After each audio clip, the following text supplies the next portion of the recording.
ठीक है स्टूडेंट्स, आज की क्लास में हम डिस्कस करेंगे फिजिकल प्रॉपर्टीज़ ऑफ NaOH। ठीक है, तो इससे पहले हमने जो है वो NaOH की प्रिपरेशन जो है उससे पहले जो लेक्चर नंबर 4 हमने लिया था। ठीक है, तो उसके मल्टीपल लेक्चर्स हम यहाँ पर कर रहे हैं कंडक्ट। तो ये लेक्चर नंबर 5 है हमारा। तो इससे पहले 4 लेक्चर डिलीवर हो चुके हैं इस चैप्टर के अंदर, चैप्टर 13 में। तो लेक्चर 4 में जो हमने एंड किया था इसको वहाँ पर लाइक उसमें हमने जो है वो NaOH है उसकी जो है वो प्रिपरेशन किस तरह से की जाती है कास्टनिक कैलनर सेल के थ्रू, वो हमने देखा था। ठीक है, वो लॉन्ग क्वेश्चन का टॉपिक था, सेक्शन C में आएगा अगर आया तो। ठीक है, तो और इसके अलावा एक लॉन्ग क्वेश्चन का टॉपिक इसका आगे आएगा कॉन्टैक्ट प्रोसेस का। तो 2 लॉन्ग इसके अंदर है हमारे पास इस चैप्टर में, बाकी सारे शॉर्ट हैं। तो यहाँ पर जो है वो अब हम डिस्कस करेंगे फिजिकल प्रॉपर्टी सोडियम हाइड्रोक्साइड की, NaOH की। तो आपने यकीनन NaOH को अगर आपने फर्स्ट ईयर में जो देखा है क्लास फर्स्ट ईयर में जब आपने टाइट्रेशन के प्रैक्टिकल्स किए हैं तो आपने उसको एक्वस स्टेट में देखा है, उसका सॉल्यूशन देखा है सोडियम हाइड्रोक्साइड का, जो अक्सर टाइट्रेशन के लिए आपको देते हैं। तो वो बीकर में आपने देखा होगा NaOH का सॉल्यूशन होता है। अगर आपने उसको कभी टीचर को बनाते हुए देखा है तो वो सॉलिड ऐड करके उसको बनाते हैं। ठीक है, तो NaOH की जो असल जो नेचर होती है वो असल में सॉलिड स्टेट में पाया जाता है। बाकी हाईली सॉल्युबल होता है वाटर के अंदर, जो पानी में हल हो जाता है आराम से, फ़ौरन से सॉल्युबल हो जाते हैं और सॉल्यूशन बना लेते हैं। और अगर उसको अगर आप देखेंगे उसकी रियल फॉर्म में रूम टेम्परेचर पर जो उसकी रियल फॉर्म होती है तो वो एक सॉलिड होता है, वाइट कलर का होता है और क्रिस्टलाइन सॉलिड होता है। तो NaOH एक वाइट क्रिस्टलाइन सॉलिड एक क्रिस्टल जैसा होता है। ठीक है, और पानी में डिजोल्व होकर ईजिली रीडली जो है वो सॉल्यूशन की फॉर्मेशन कर लेता है। बस ये इसकी फिजिकल प्रॉपर्टी है जो आपको ऑलरेडी पता है। ठीक है, अगर आपने कभी इसको देखा है। ठीक है, तो कोई एक्स्ट्रा कोई चीज़ याद करने की नहीं है उसके अंदर। नेक्स्ट है main chemical properties of NaOH की केमिकल प्रॉपर्टीज़। जब भी आपको केमिकल प्रॉपर्टीज़ जो है ना, ये जो है चैप्टर 30 जो हमारा सेकेंडरी की केमिस्ट्री है, इसके अंदर बहुत जगहों पर आपको केमिकल प्रॉपर्टीज़ दिखाई देंगी। तो प्रॉपर्टीज़, केमिकल प्रॉपर्टीज़ की जब हम बात करते हैं ना तो ये हमारे पास ये रिएक्शंस होते हैं इसके अंदर। जब हम फिजिकल प्रॉपर्टीज़ की बात करते हैं तो फिर हम जस्ट उसकी स्टेट बताते हैं, उसकी सॉल्युबिलिटी बताते हैं, उसका कलर बताते हैं, उसके टेस्ट बताते हैं, उसका ऑर्डर बताते हैं। ये सब चीज़ें जो देख कर, चख कर, सुन कर बताया जा सके। ठीक है, तो इसको हम लोग कहते हैं फिजिकल प्रॉपर्टीज़, जिसमें हम चेंज की बात नहीं करते। जब हम केमिकल प्रॉपर्टीज़ की बात करते हैं तो असल में हम उसमें केमिकल रिएक्शंस बता रहे होते हैं कि किस तरह के रिएक्शन से कंपाउंड करता है। तो केमिकल प्रॉपर्टीज़ में रिएक्शंस आते हैं और फिजिकल प्रॉपर्टी में रिएक्शन कोई नहीं आता, वर्डिंग आती है उसके अंदर। तो जाहिर सी बात है चूँकि उसमें रिएक्शन होता ही नहीं है, इसमें बस देख कर उसकी टेस्ट बतानी है, कलर बताना है, स्मेल बतानी है, स्टेट बतानी है। तो ये सारी चीज़ें बस आप वर्डिंग की सूरत में बता सकते हैं। लेकिन केमिकल प्रॉपर्टीज़ को वर्डिंग की सूरत में नहीं बताते, उसको हम इक्वेशंस की सूरत में बताते हैं। ठीक है, अगरचे वर्डिंग भी लिखी होती है बुक के अंदर, बट ज़रूरी जो होता है पेपर में जो आता है वो इक्वेशंस आती हैं, वो वर्डिंग नहीं आती है। इसलिए वर्डिंग वो बस बुक में एक तरीका होता है कि वर्डिंग के साथ इक्वेशन लिखी होती है, बट नीड नहीं होती उसकी। सिंपल सी बात है, जैसे मैथमेटिक्स में होता है कि मैथमेटिक्स में आपको सॉल्यूशन आना चाहिए किसी सवाल को सॉल्व करने का। उसकी थ्योरी अगरचे बुक में लिखी होती है बट आती तो नहीं है उसके अंदर। कोई भी किसी भी चीज़ की थ्योरी जो है वो आस्क नहीं की जाती है मैथमेटिक्स के अंदर। वो अलग बात है, MCQs में पूछ लिया तो पूछ लिया, लेकिन जो है वो आपको एक्चुअल में आपको जो है कैलकुलेशन या सॉल्यूशन करना आना चाहिए आपको उसका, भले आपको थ्योरी ना आए। बिल्कुल इसी तरह से इक्वेशंस की भले आपको वर्डिंग ना आती हो, इससे कोई फ़र्क नहीं पड़ता, इक्वेशन करना आना चाहिए आपको। वर्डिंग के नंबर नहीं होते हैं चूँकि इक्वेशंस के अंदर, तो लिखते भी नहीं है, ना ही सवाल ऐसा आता है।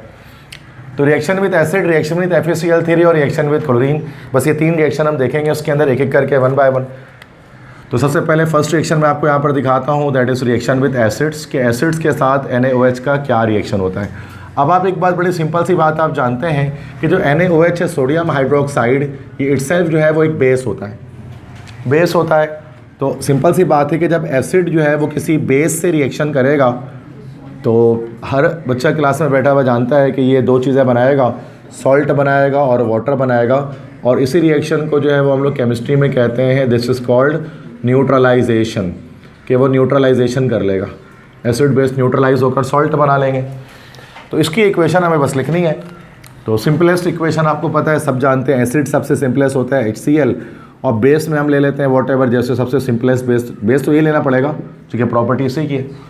NaOH एसिड दूसरा भी ले सकते हैं, कोई मसला नहीं है।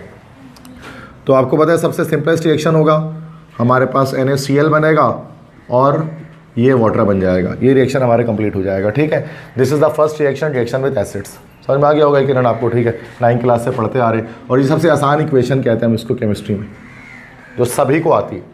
भले आपके इंटर में जितने भी नंबर आ जाए केमिस्ट्री में कोई फ़र्क नहीं पड़ता, बट ये इक्वेशन सबको आती होगी। तो और ये इक्वेशन आने से A1 ग्रेड नहीं बनता इंटर में, सिंपल ये सबको आती है चूँकि, ये आसान सी बात है। मुश्किल चीज़ें करेंगे तो फिर नंबर आने के चांसेस बढ़ेंगे। नंबर 2 सेकेंड, इसके बाद रिएक्शन विद FeCl3। तो रिएक्शन इसके बाद करते हैं FeCl3 से।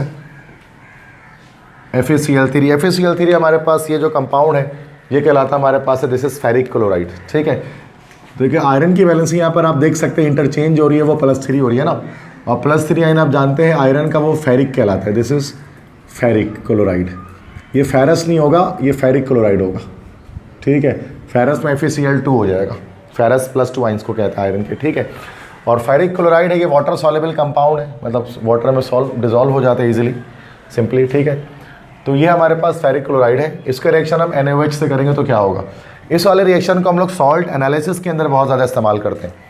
सॉल्ट एनालिसिस सेकेंडरी के जो प्रैक्टिकल्स हैं उनमें हम लोग करते हैं सॉल्ट एनालिसिस। ठीक है, जो भी रिएक्शन होगा ना उसमें सॉल्ट एनालिसिस, सारे प्रैक्टिकल सॉल्ट एनालिसिस की होते हैं। जैसे कि आपने अगर इस तरह से लाइक एक जो है वो टेस्ट ट्यूब आपने जो है वो ले लिया। ठीक है, इस टेस्ट ट्यूब में लाइक आप इसके अंदर कोई सॉल्ट आप डाल लेते हैं। ठीक है, इसके अंदर आपने सॉल्ट डाल दी और वो सॉल्ट आपने डाल दिया इसके अंदर FeCl3 का, FeCl3। अच्छा, ये क्या होगा, FeCl3 भी हाईली सॉल्युबल सॉल्ट है। ये पूरा ट्रांसपेरेंट सा सॉल्यूशन हमारे पास बना होगा, ट्रांसपेरेंट पानी जैसा लग रहा होगा बिल्कुल ये। ठीक है, लेकिन FeCl3 है, इसका सॉल्यूशन बना हुआ है ये। ठीक है, FeCl3 का सॉल्यूशन बना हुआ है, तो पूरा ये कलरलेस होगा। अब आपको पूछा जाता है बताओ इसके अंदर कौन सा सॉल्ट है, कौन सा आयन है, तो इसका एक सिंपलेस्ट वे होता है किसी भी सॉल्ट को चेक करने का, जो है वो केमिस्ट्री के अंदर जो आप सेकेंडरी में करेंगे, कॉलेज में जब प्रैक्टिकल स्टार्ट होंगे आपके, तो इसके अंदर आप लोग डाल देंगे NaOH, सोडियम हाइड्रोक्साइड। NaOH क्या करेगा, इसकी प्रेसिपिटेशन कर देगा, इसको प्रेसिपिटेट आउट कर देगा।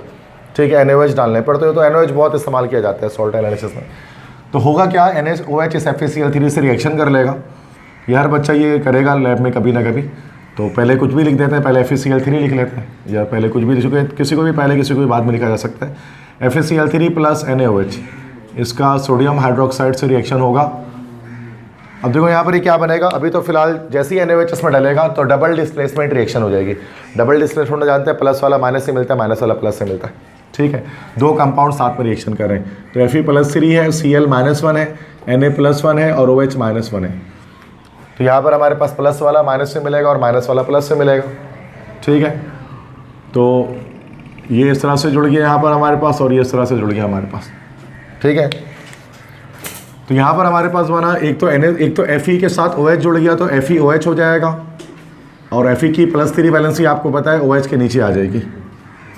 ठीक है, Fe की +3 वैलेंसी OH के नीचे आ जाएगी, प्लस इसके साथ NaCl की फॉर्मेशन हो जाएगी, सोडियम क्लोराइड। तो डबल डिस्प्लेसमेंट रिएक्शन हमारे पास ये हो जाएगा। इसको बैलेंस करना पड़ेगा जस्ट, तो यहाँ पर आई थिंक के 3 लगा दें अगर, और यहाँ पर 3 लगा दें, तो ये इक्वेशन ओवरऑल बैलेंस हो जाएगी। अब यहाँ एक चीज़ समझने की है कि जो FeOH थ्राइस हमारे पास बना, या जो FeOH3 जो हमारे पास बन रहा है, इसका नाम हमारे पास हो गया, दिस इज, अब ये भी फेरिक ही है चूँकि Fe+3 आयन है, this is called ferric hydroxide. ये हमारे पास फेरिक हाइड्रोक्साइड बन गया। और फेरिक हाइड्रोक्साइड जो होता है ना हमारे पास, ये सॉल्युबल नहीं होता वाटर में, इनसॉल्युबल इन वाटर, वाटर में इनसॉल्युबल होता है, ये पानी में ये आराम से डिजॉल्व नहीं हो पाता।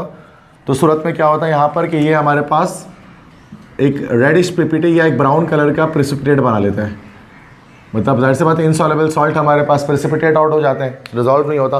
तो जैसे ही आप इसके अंदर NaOH डालेंगे तो ये पूरा सॉल्यूशन जो है ना, ये पूरा का पूरा जो है वो ब्राउन कलर का हो जाएगा, और ब्राउन कलर इसलिए हो जाएगा कि जो FeCl3 है वो कन्वर्ट हो जाएगा फेरिक हाइड्रोक्साइड में।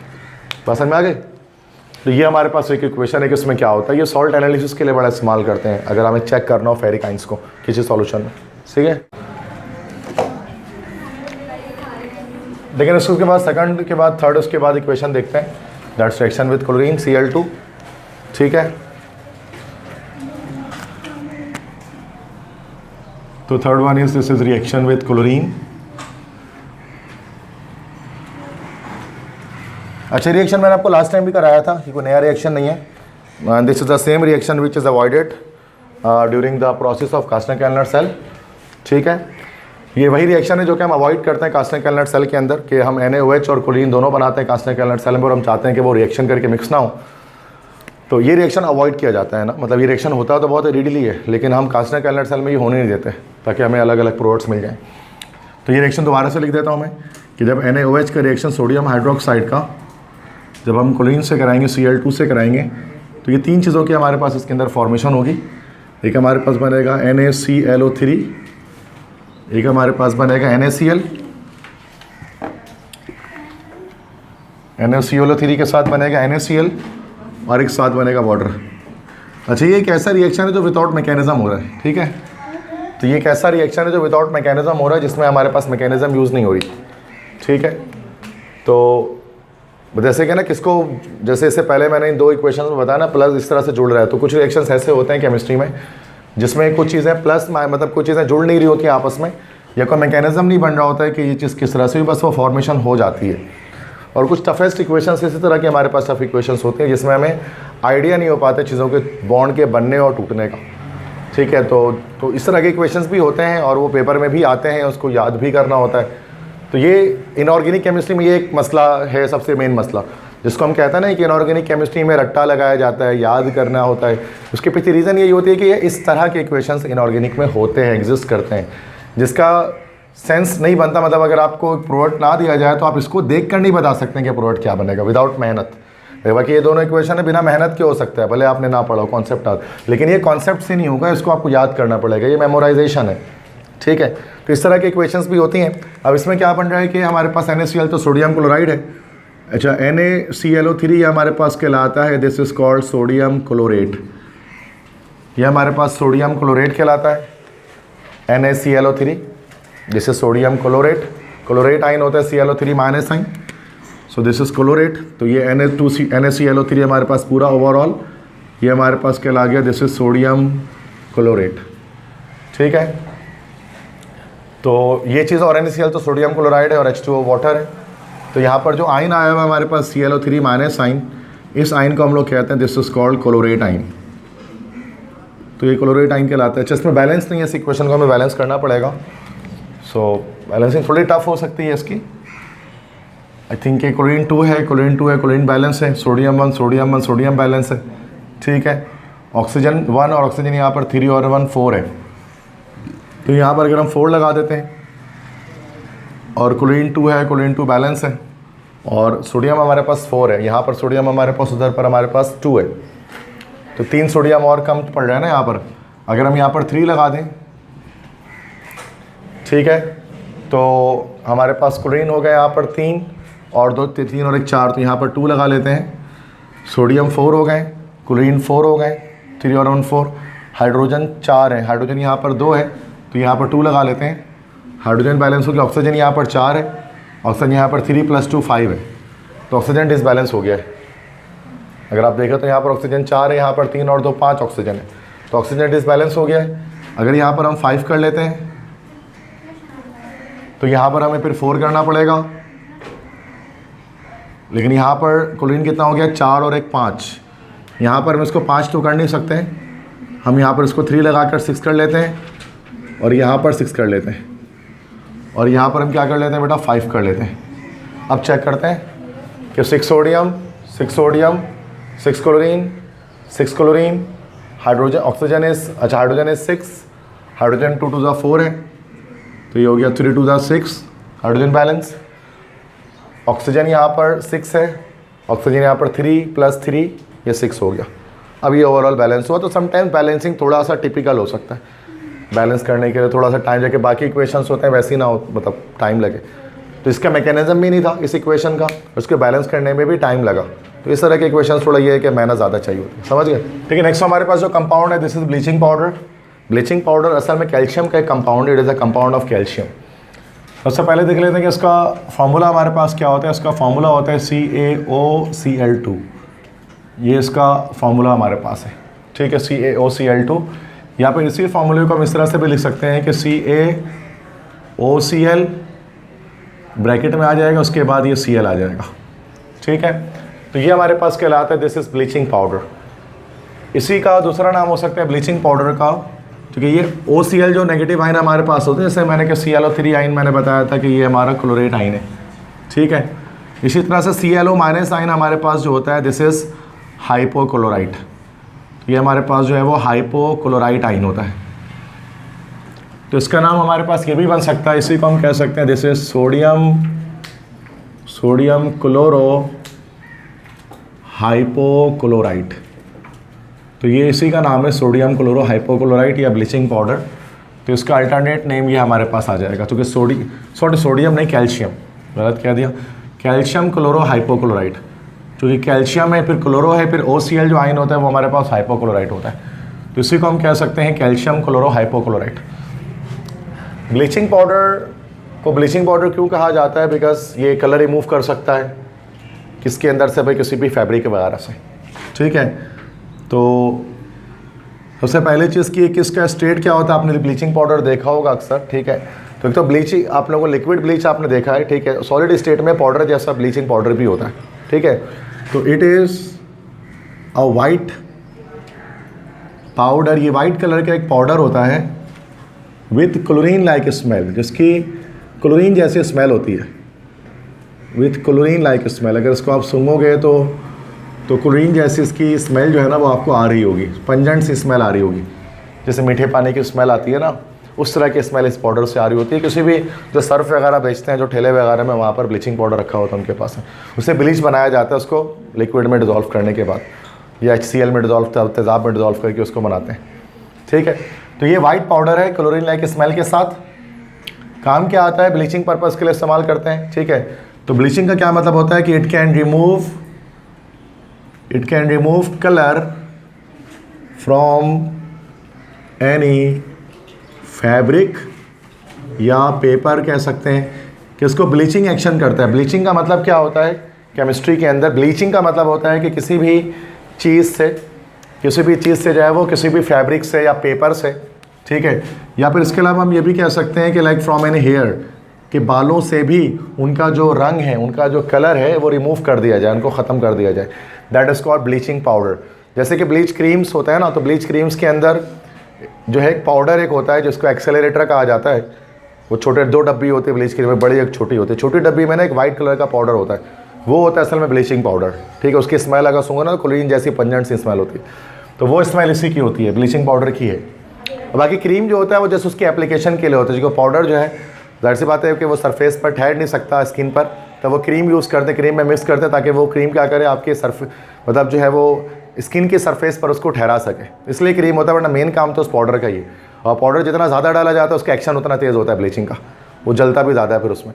तो कहने का मकसद ये लाइक है कि जो ब्लीचिंग एक्शन ये करेगा तो ये असल में रिमूव करेगा कलर को किसी भी सरफेस से, चाहे वो कपड़ा हो, चाहे वो कागज़ हो, या चाहे वो स्किन ही क्यों ना हो, स्किन में जो हेयर्स है वही क्यों ना, उससे भी जो है वो कलर को, स्टेन को रिमूव कर देगा। मतलब जो ब्लैक कलर है वो रिमूव कर देता है ना, तो वो गोल्डन टाइप का, इस टाइप का कलर जो है वो हो जाता है, ठीक है। तो ये पाउडर है, ये आप सबने देखा है, ठीक है, का बहुत इस्तेमाल है। It is a white powder with chlorine like smell.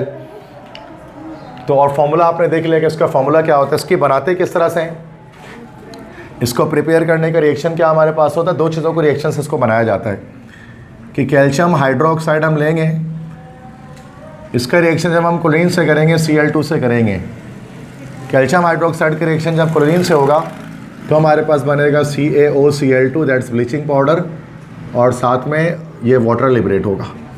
तो ये रिएक्शन है इसको बनाने का, कैल्शियम हाइड्रोक्साइड और क्लोरीन के आपस में रिएक्शन करने से ब्लीचिंग पाउडर बनता है और साथ में वाटर। तो इस रिएक्शन से इसको बनाया जाता है इंडस्ट्रियल लेवल पे ब्लीचिंग पाउडर, ठीक है। अच्छा, इसकी अगर हम केमिकल रिएक्शंस चेक करें कि हम इसकी देखें कि केमिकल प्रॉपर्टीज़ क्या हो सकती हैं, तो केमिकल प्रॉपर्टीज़ अगर देखें तो 2 केमिकल प्रॉपर्टीज़ इसकी हैं जो कि हम यहाँ पर देखेंगे।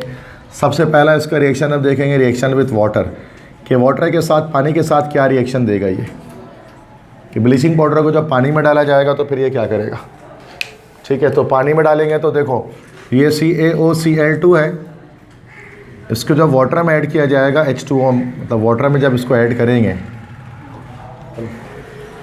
तो जब रिएक्शन करेंगे ना वाटर के साथ तो असल में इसका रिवर्स इक्वेशन हो जाएगा और कुछ भी नहीं होगा, सिंपल इसका रिवर्स हो जाएगा।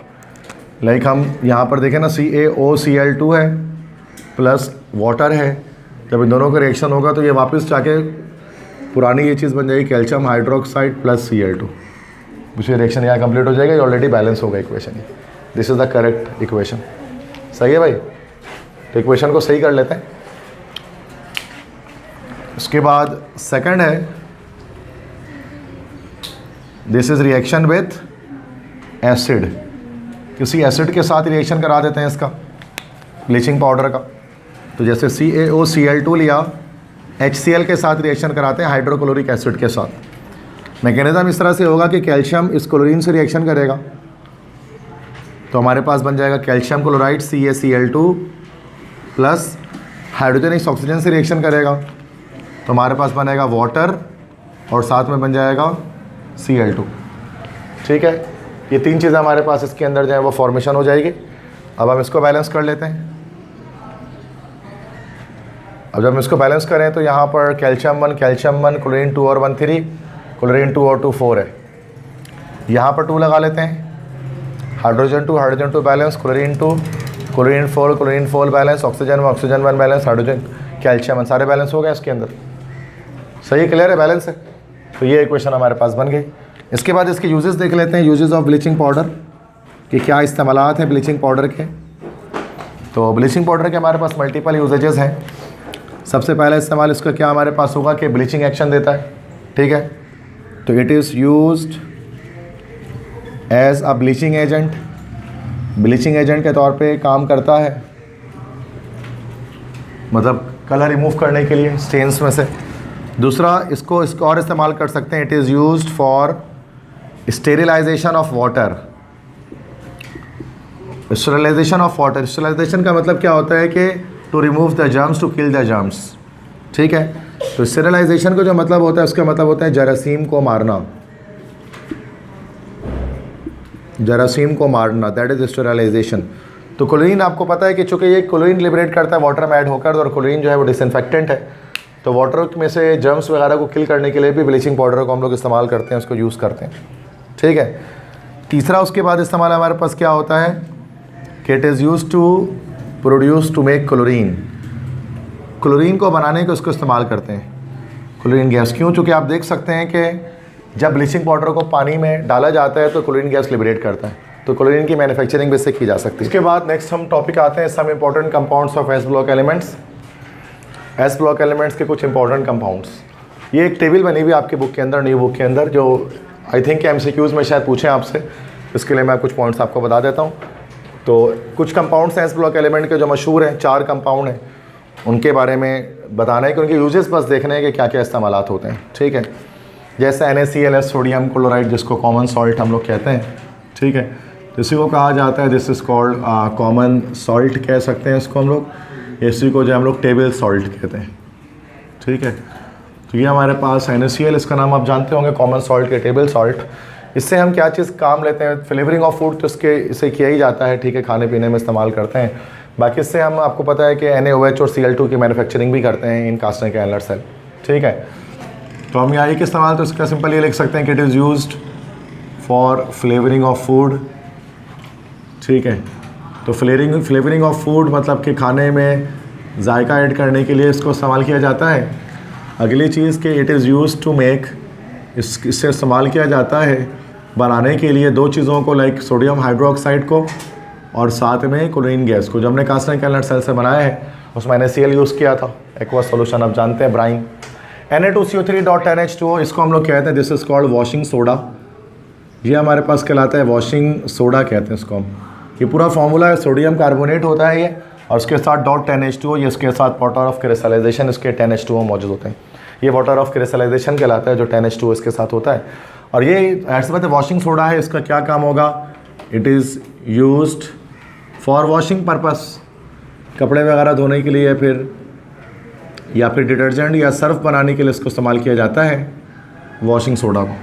ठीक है, तो वॉशिंग पर्पस के लिए यूज़ करते हैं। तीसरा है NaHCO3, सोडियम बाइकार्बोनेट, जिसको हम एक और नाम क्या कहते हैं, this is also known as baking soda, खाने वाला सोडा या फिर मीठा सोडा जिसको हम कहते हैं। ठीक है, बेकिंग पर्पस के लिए इस्तेमाल करते हैं इसको, केक्स वगैरह बनाने के लिए। ठीक है, तो बस सिंपल इसमें लिख देते हैं कि it is used for baking purpose, baking purpose के लिए, केक वगैरह बनाने के लिए इसको हम लोग इस्तेमाल करते हैं। ठीक है, इसी तरह से KNO3 है, पोटेशियम नाइट्रेट इसको हम कह सकते हैं।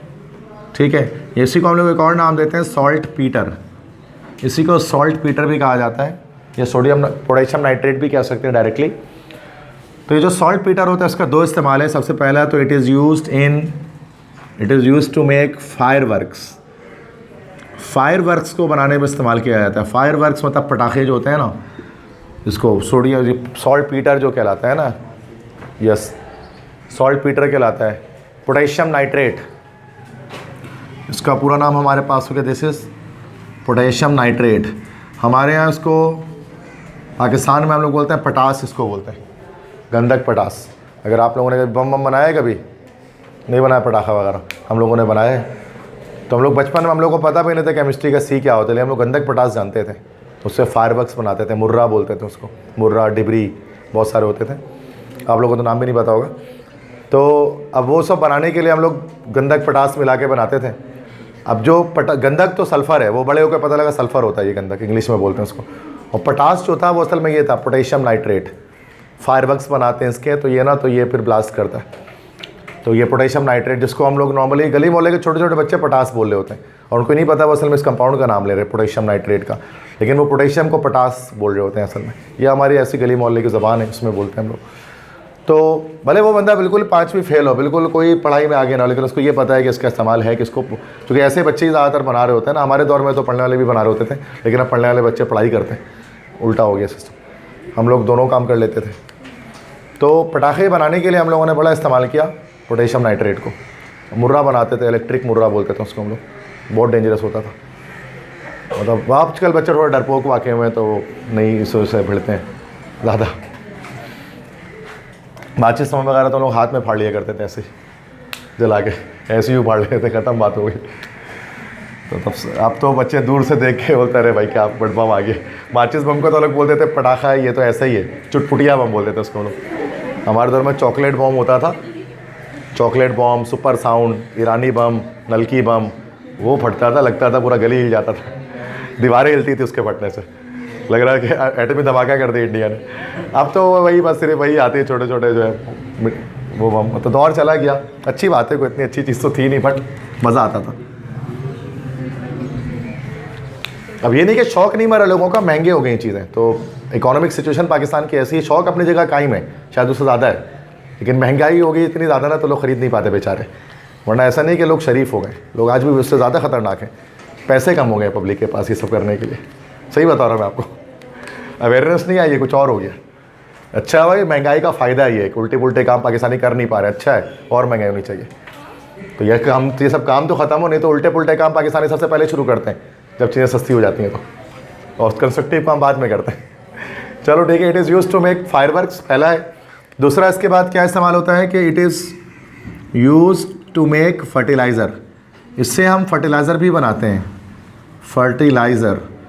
तो फर्टिलाइज़र का मतलब हमारे पास यहाँ पर होता है खाद, ठीक है, खाद होता है जिससे ज़रखेज़ करते हैं ना ज़मीन को, फर्टिलाइज़ करते हैं। तो तो हमारे पास एक पोटेसिक फर्टिलाइज़र होता है जिसमें पोटेशियम यूज़ होता है। तो पोटेशियम नाइट्रेट को खाद बनाने में भी इस्तेमाल किया जाता है, या फर्टिलाइज़र के तौर पे इसको इस्तेमाल करते हैं, ताकि जो है वो फसलों के नशोनुमा हो सके, उनकी ग्रोथ हो सके।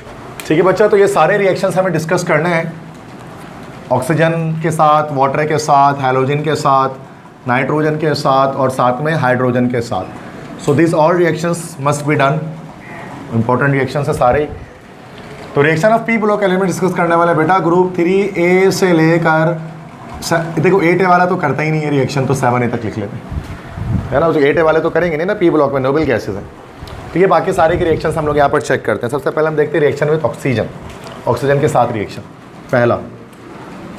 अब देखो इसमें चूँकि ग्रुप ज़्यादा है ना बेटा, तो इक्वेशन ज़्यादा ऑटोमेटिकली आएंगे, ये आपको पता है। चूँकि पहले एस ब्लॉक एलिमेंट में 2 ही ग्रुप थे, तो 1A 2A के साथ, अब इसमें 3A 4A 5A 6A 7A, मतलब 3 4 5 6 7 5 रिएक्शन कम से कम तो शो करना ही है आपको, है ना भाई, हर एक ग्रुप के साथ एक एक। अब अगर किसी के साथ नहीं हो रहा रिएक्शन तो वो एक अलग बात है, बट जिसके साथ हो रहा है उसको तो कराएंगे, ठीक है। तो सबसे पहले हम देखते हैं ग्रुप 3A के साथ, देख लेते हैं एक एक करके हर ग्रुप के साथ। 3A ग्रुप के साथ एक रिएक्शन मैं आपको दिखाता हूँ। 3A में एल्यूमिनियम ज़्यादा मशहूर है बोरॉन से ज़्यादा, तो एल्यूमिनियम के लिख देता हूँ।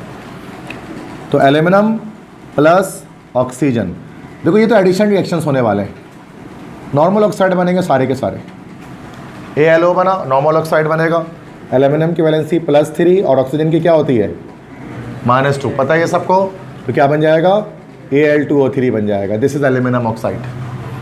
बैलेंस करने के लिए क्या करेंगे, यहाँ पर आई थिंक के पहले 2 कर लेते हैं, यहाँ पर 3 कर लेते हैं, और यहाँ पर 2, ये बैलेंस हो जाएगा। समझ में आ गया सबको। पहले सारा करने दो, फिर एक साथ आप लिख लेना एंड में। उसके बाद 3A के बाद 4A से करते हैं। अब 4A में किससे कर लें भाई, कार्बन से कर लेते हैं। कार्बन क्या चीज़, यहां पर सॉरी इधर पढ़ना, यस अब सही है बैलेंस, ओके। 4A में बेटा कार्बन से कर लेते हैं। कार्बन का ऑक्सीजन से रिएक्शन बहुत आसान है, आपको पता है क्या बनेगा, CO2 कार्बन डाइऑक्साइड बनेगी। बाकी सारे भी हो जाएंगे, मैं एक एक एलिमेंट रिएक्शन शो करता हूँ। उसके बाद 5A, ग्रुप 5A से रिएक्शन करते हैं। 5A में देखो नाइट्रोजन है, फास्फोरस है, अलग अलग तरह की रिएक्शन यहाँ पर लिख देता हूँ, ठीक है, ताकि दिखाई दे बैक साइड से। तो 5A ग्रुप यहाँ पर कर देता हूँ। 5A नाइट्रोजन फैमिली, नाइट्रोजन से भी कर देता हूँ और फास्फोरस से भी कर देता हूँ, ठीक है। अब देखो नाइट्रोजन जो है ना बेटा ऑक्सीजन के साथ डायरेक्टली कभी भी रिएक्शन नहीं करता। N2 + O2 याद रखना बेटा, नो रिएक्शन कभी नहीं करेगा। रीज़न आपको पता है, फर्स्ट टाइम में हमने पढ़ा था।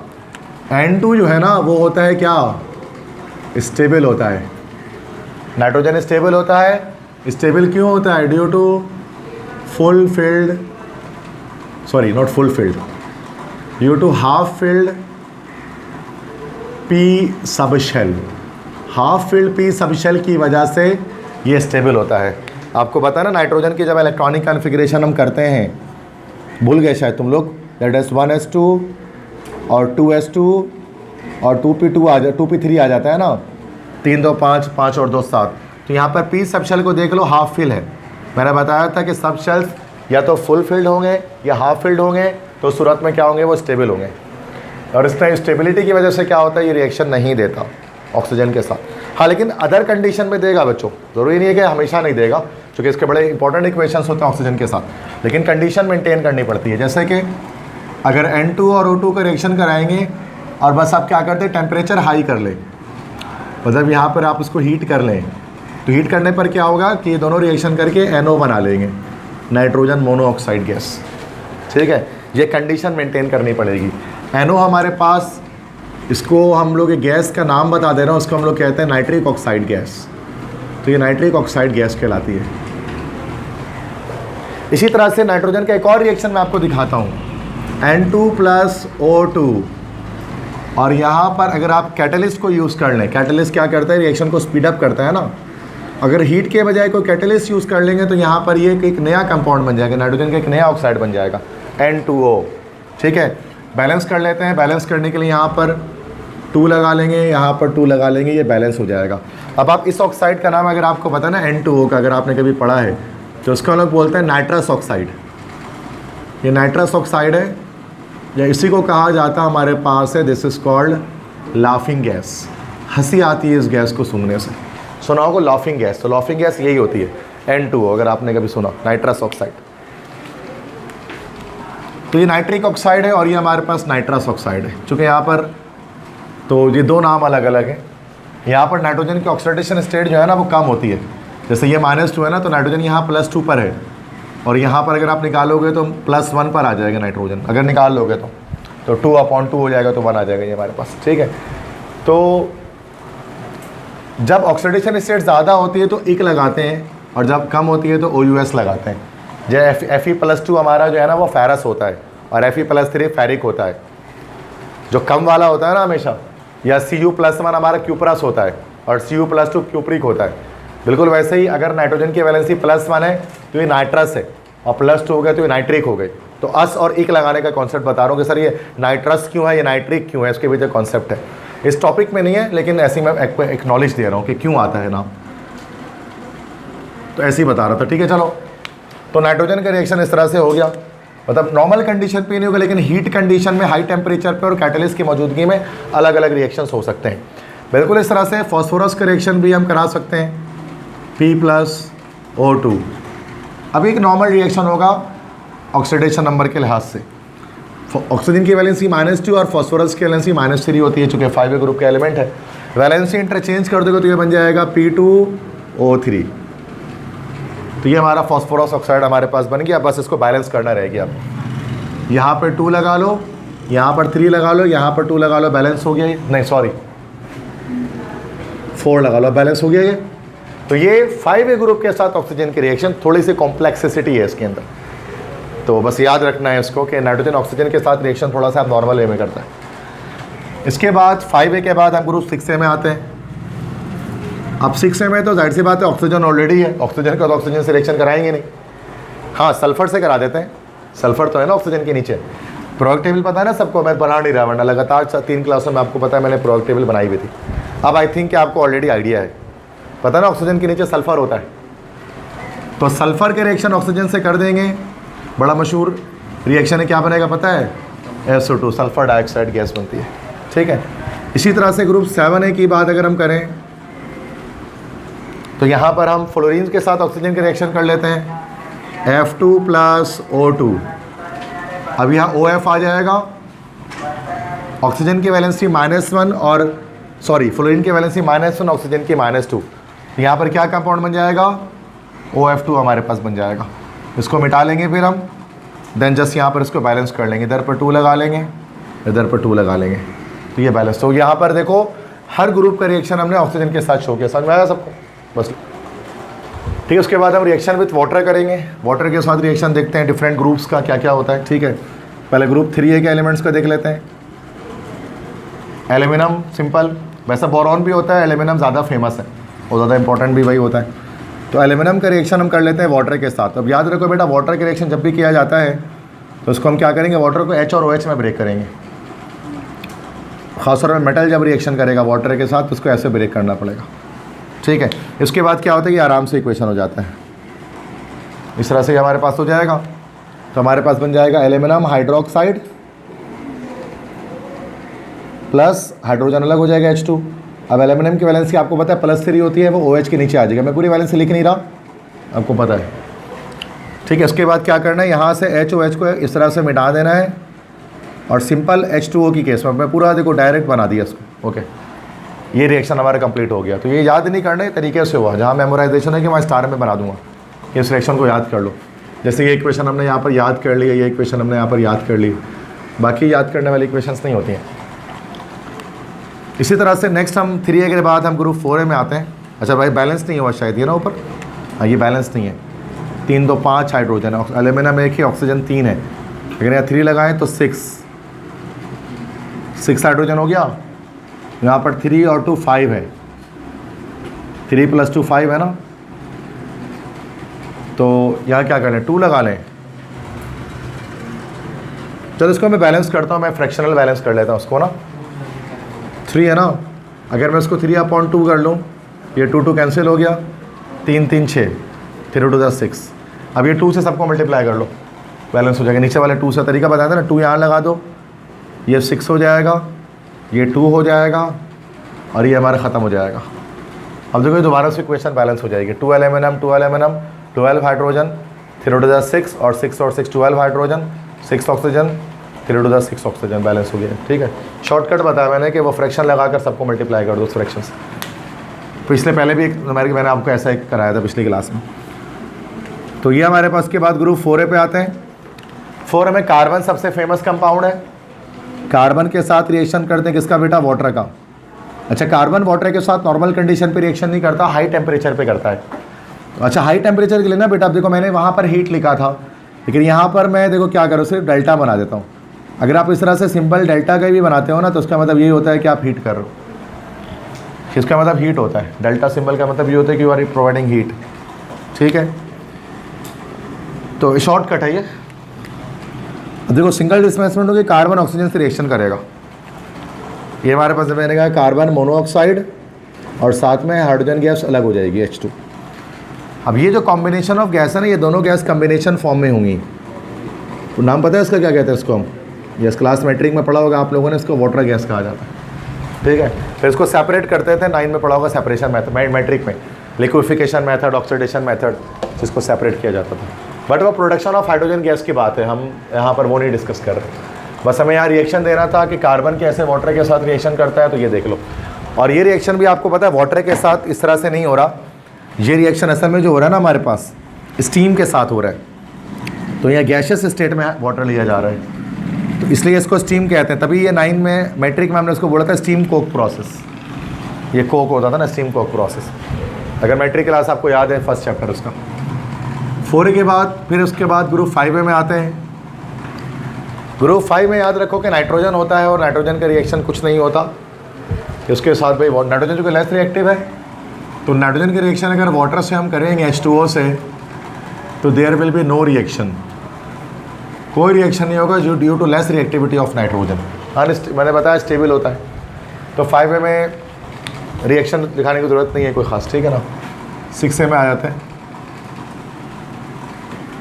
6A में हमारे पास है वाटर से किसका रिएक्शन, सल्फ़र का करा देते हैं, ऑक्सीजन का तो होता नहीं। तो सल्फ़र प्लस H2O, सल्फ़र के जब वाटर से रिएक्शन कराएंगे तो बेटा ये क्या होगा, S और O मिलेगा, सल्फ़र डाइऑक्साइड गैस बनेगी और हाइड्रोजन गैस अलग हो जाएगी। ये हमारा सल्फ़र के रिएक्शन ऑक्सीजन से इस तरह से होता है, वाटर से, सॉरी। बैलेंस करने के लिए यहाँ पर 2 है, इधर पर 2 लगा लेंगे, फिर इधर पर 2 लगा लेंगे, ये इक्वेशन हमारे पास बैलेंस हो जाएगी। सही है। 6A के बाद फाइनली लास्ट रिएक्शन हमारे पास किसके साथ होगा, 7A ग्रुप के साथ। 7A ग्रुप में क्लोरीन का रिएक्शन करा लेते हैं, क्लोरीन का, ब्रोमीन का, किसी का भी क्लोरीन का करा लेते हैं Cl2 का वाटर के साथ।